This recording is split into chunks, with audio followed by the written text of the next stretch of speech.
Bazı iş alanlarına örtülü bayanlar alınmıyordu. Yıllarca bunun mücadelesi verildi, uğraşıları verildi. Sonunda bu mücadele başarıyla neticelendi.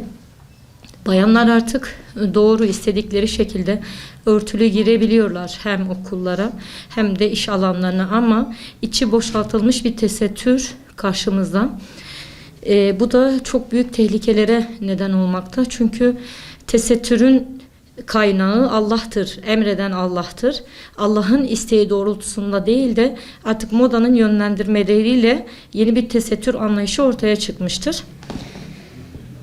Ne yazık ki günümüz Müslüman kadınların tesettürünü Ahzab suresi ve Nur suresi şekillendirmesi gerekirken günümüz moda sektörü bunları belirlemekte. Tesettür modasını vitrinler belirlemekte. Halbuki Müslüman kadının tesettür anlayışı Hatice'lerinki gibi, Meryem'lerinki gibi ve Zeynep'lerinki gibi olması gerekirken vitrinler belirliyor, moda sektörü belirliyor.